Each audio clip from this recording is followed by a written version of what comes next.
पाकिस्तानियों को बहुत बहुत मुबारक हो, क्योंकि सुम अल्हम्दुलिल्लाह इस वक्त पाकिस्तान की सियासी सूरत हाल मुकम्मल तौर पर तब्दील होती नजर आ रही है। सिस्टम को रिचार्ज कर दिया गया है। साइफर केस के अंदर जिन बड़े बड़े लोगों की जानिब से कहा जा रहा था कि इमरान खान को 25 साल की सजा होगी, कोई कहता था 14 साल की सजा होगी, कोई कहता था उम्र कैद होगी, कोई कहता था सजाए मौत हो जाएगी। अब वो सारे जो मसाइल थे साइफर केस के हवाले से अल्हम्दुलिल्लाह सुम अल्हम्दुलिल्लाह वो खत्म होना शुरू हो चुके हैं। और साइफर केस के अंदर जो इमरान खान को रिलीफ मिला है, उस रिलीफ के बाद खान के लिए आने वाले रास्ते बड़े ईजी हो गए, बड़े खुलते जाएंगे। अभी ये सबसे बड़ा जो इनका तमाशा लगा हुआ था नून लीग का साइफर केस वाला तमाशा था, लेकिन इसके अंदर जो अब इमरान खान को रिलीफ मिला उसके बाद इमरान खान के लिए कोई मुश्किल नहीं रहती है। हाँ, ढिठाई और हठधर्मी एक ऐसी चीज है कि जो इमरान को जिसकी बेस के ऊपर इमरान खान को जेल से बाहर ना आने दिया जाए, वरना इमरान खान के लिए अब जो जमानत है केसेस से निकलना है वो बिल्कुल साफ हो चुका है, रास्ता बिल्कुल क्लियर हो चुका है। और इमरान खान बहुत जल्द पाकिस्तानी कौम के सामने होंगे, पाकिस्तानी कौम के साथ होंगे, इलेक्शन की कैंपेन करेंगे, पाकिस्तान में इलेक्शन में पार्टिसिपेट करेंगे और इंशाल्लाह एक मरतबा फिर पाकिस्तान का आप और मैं वजीर आजम इमरान खान को देखेंगे। अगर आप भी हम सबके साथ मिलकर इस दुआ में शामिल होना चाहें कि अल्लाह तबारक व तआला हमारे मुल्क के हालात के ऊपर रहम फरमाए, अल्लाह तबारक व तआला हमारे मुल्क के हालात को बेहतर करे, पाकिस्तान का अगला वजीर आजम इमरान खान को बनाए, तो कमेंट सेक्शन के अंदर हमेशा की तरह आमीन जरूर लिख दीजिएगा। और आपने यह भी जरूर बता देना नाम लिख के कि आप पाकिस्तान का अगला वजीर आजम किसको देखना चाहते हैं। मैं हुशकील हैदर और आप देख रहे हैं आपका मोस्ट फेवरेट चैनल बगा फैक्ट्स। अब ये कुछ खबरें सामने आई हुई नाजरीन ग्रामी, एक तो ये साइफर के हवाले से बड़ी खुशखबरी सामने आई हुई है। इसके अलावा आने वाले जो दिन हैं 19, 20 और 21 ये बड़े इंपॉर्टेंट होने जाने हैं। सॉरी 20, 21 और 22 ये बड़े इंपॉर्टेंट होने जा रहे हैं पाकिस्तान की सियासत के लिए, इमरान खान के लिए। और इन 3 दिनों के अंदर फैसला हो जाएगा कि पाकिस्तान इमरान खान के हाथ में जाता है या पाकिस्तान नवाज शरीफ के हाथ में जाता है। ये 3 दिन बड़े इंपॉर्टेंट है और इनकी जो डिटेल है वो मैं आपको बताने जा रहा हूं, जिसको सुनने के बाद आपको भी अंदाजा होगा कि इन 3 दिनों की जो वैल्यू है वो कितनी ज्यादा हो चुकी है। लेकिन उससे पहले नाज़रीन ग्रामी मैं आपको यह बता दूं कि जो शाह महमूद कुरैशी हैं वो इस वक्त बड़ी मुश्किलात का शिकार हैं। चौधरी साहब बड़ी मुश्किलात का शिकार हैं इमरान खान के साथ, और ये लोग ऐसे हैं कि जिन्होंने इमरान खान के साथ वफा की सारी हदें पार कर दी हैं। और इन्होंने जितनी मुश्किलात देखी हैं, जितनी मुश्किलात फेस की हैं, तो यकीन जानिए कि वो कोई और इसकी एग्जाम्पल नहीं बन सकता, कोई इसकी मिसाल नहीं बन सकता है। और खान ने जितनी मुश्किलात सह ली हैं, तो अब उनके लिए साइफर केस के अंदर जितनी जल्दी की गई थी कि नहीं साइफर केस के अंदर इसको फंसा दो, क्योंकि देखिए इलेक्शन करीब आने वाला है और नवाज शरीफ ने भी अभी अपने लिए क्लीन चिट लेनी है, वो भी मैं आपको बताता हूँ। उसका फैसला, क्लीन चिट का फैसला आने वाला है कुछ दिन के अंदर। और इमरान खान के लिए भी वो कहते थे कि इसको जल्द से जल्द इसको लटका दो, इसको जेल में डाल दो, इसको फांसी भी कर दो, इसको कुछ भी कर दो, जेल से इसको नहीं निकलने देना है। अब उस साइफर केस को इतनी तेजी से आगे लेकर जाने का इमरान खान को फायदा हो गया, नून लीग को नुकसान हो गया। अब डिटेल्स जो आई हुई हैं वो भी बड़ी दिलचस्प है, लेकिन कुछ बातें जो मैंने आपको पहले बताई हैं। अब देखें, एक सच आपने ये बात याद रखनी है कि जो नवाज शरीफ है वो इस वक्त मुजरिम है, मुलजिम नहीं। मुजरिम और मुलजिम में फर्क होता है। मुलजिम वो होता है कि जिसके ऊपर इल्जाम होता है, इल्जाम साबित नहीं होता है। मुजरिम वो होता है कि जिसकी 2 नंबरी, जिसका जुर्म साबित हो चुका होता है। और नवाज शरीफ इस वक्त मुजरिम है, और वो मुजरिम है ऐसा कि जिसके ऊपर 2 केसेस, जिसको 2 केसेस के अंदर 10 साल की 14 साल की सजा मिली हुई है, और इलेक्शन शेड्यूल जो है वो भी अब सर पर पहुंच चुका है। तो अब इनकी कोशिश है कि इलेक्शन शेड्यूल से पहले पहले नवाज शरीफ को क्लीन चिट दी जाए। अल अजीजिया रेफरेंस के अंदर और एवन फील्ड रेफरेंस के अंदर, जिसके अंदर 14 और 7 साल की इसको सजाएं दी हुई हैं, उनके अंदर इनको मुकम्मल तौर पर रिलैक्स कर दिया जाए, इनको बरी कर दिया जाए, इनका केस खत्म कर दिया जाए, इनका जो केस है वो दफ्तर के अंदर डाल दिया जाए, यानी कि दफ्तर में केस डाल दिया जाए, बंद कर दिया जाए, दाखिले दफ्तर कर दिया जाए। और फिर इस केस के हवाले से जो यानी कि अल अजीजिया और एवन फील्ड है, जो चीफ जस्टिस आमिर फारूक हैं, वो उन्होंने दरखास्त लगा दी है और 21 नवंबर को इस केस की समाअत होगी कि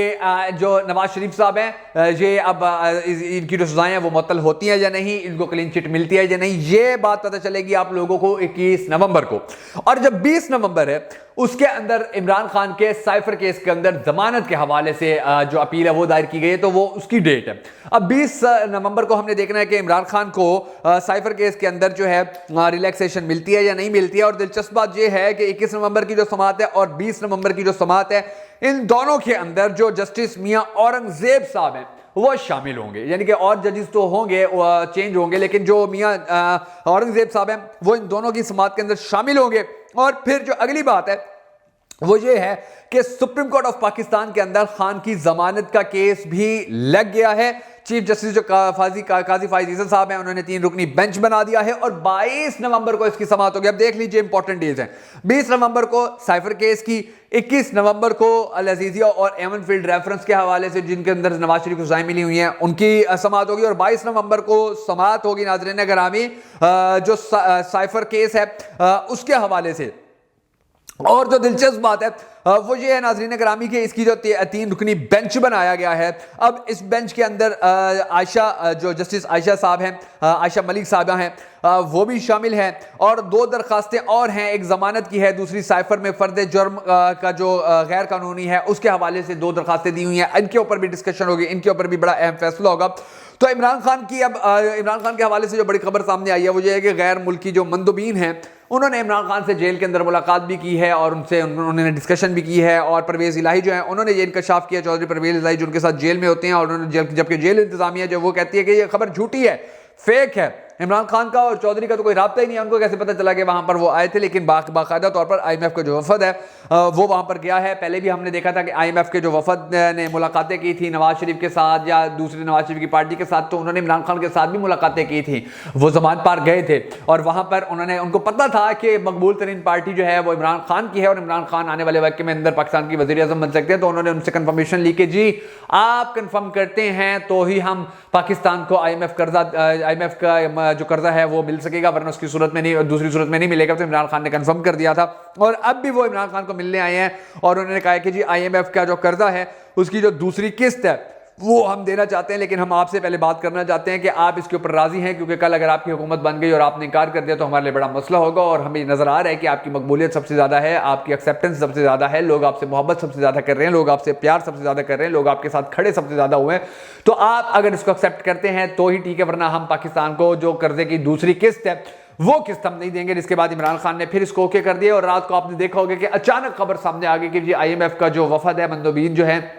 उन्होंने ऐलान कर दिया कि पाकिस्तान को IMF दूसरी किस्त भी जारी कर देगा, कर्जे की दूसरी किस्त भी पाकिस्तान को मिल जाएगी, और उस कर्जे की किस्त मिलने के बाद पाकिस्तान के जो मुआशी मसाइल हैं उनको हल करने में बड़ी मदद मिलेगी। तो अब ये जो तमाम तर मामला चल रहे हैं, आने वाले जो दिन हैं उनके अंदर जो 20, 21 और 22 की डेट्स हैं, तीनों डेट्स हैं, ये बड़ी इंपॉर्टेंट हैं, इमरान खान के हवाले से भी, मियां नवाज शरीफ के हवाले से भी, और हम सबको अल्लाह तबारक व तआला के हुजूर हमेशा दुआ भी करनी है, और हमेशा हमें पॉजिटिव मुस्बत सोचना है, हमें अल्लाह ताला की ज़ात से अल्लाह ताला की ज़ात पे भरोसा रखना है, हमें अल्लाह ताला की ज़ात से उम्मीद रखनी है, हमें अल्लाह तबारक व तआला के ऊपर पूरा यकीन रखना है, पूरा ट्रस्ट रखना है कि अल्लाह तबारक व तआला हमारे दिलों को कभी नहीं तोड़ेगा। और इंशाअल्लाह आने वाला वक्त जो है वो इमरान खान का होगा, आने वाले वक्त के अंदर जो पाकिस्तान का अगला वज़ीर आज़म होगा वो सिर्फ इमरान खान होगा। अगर आप भी इमरान खान को सपोर्ट करते हैं, अगर आप भी पाकिस्तान तहरीक इंसाफ को सपोर्ट करते हैं, अगर आप भी इमरान खान के लिए, पाकिस्तान तहरीक इंसाफ के लिए उठने वाली हर आवाज़ को सपोर्ट करते हैं, अगर आप भी पाकिस्तान तहरीक इंसाफ के साथ खड़े हैं, इमरान खान के साथ खड़े हैं, इमरान खान के लिए उठने वाली आवाज़ के साथ खड़े हैं, तो हमारे चैनल बगा फैक्ट्स यूट्यूब चैनल को आपने सब्सक्राइब जरूर करना है, और हमारी इस वीडियो को शेयर करके हमें मजीद कॉन्फिडेंस देना है, ताकि हम इसी तरह इमरान खान के लिए जो अच्छी खबरें सामने आती हैं वो आप तक पहुंचाते रहे। नून लीग का जो बेड़ा गर्क होता है, इनकी जो मंजिल ठुक जाती है, इनको जो किल्लत ठुक जाता है, वो अब तक इसी तरह पहुंचाते रहे। तो आपने हमारे यूट्यूब चैनल को सब्सक्राइब जरूर करना है अगर अब तक आपने नहीं किया, और आपने हमारी इस वीडियो को भी शेयर जरूर कर देना है अगर आपने अब तक नहीं किया, ताकि आपका और हमारा ताल्लुक इसी तरह बेहतर से बेहतर और मजबूतर होता रहे। बहुत जल्द एक नए प्रोग्राम के साथ, एक नई वीडियो के साथ आपकी खिदमत में हाजिर होंगे। उस वक्त तक के लिए इजाजत दीजिए। अल्लाह हाफिज।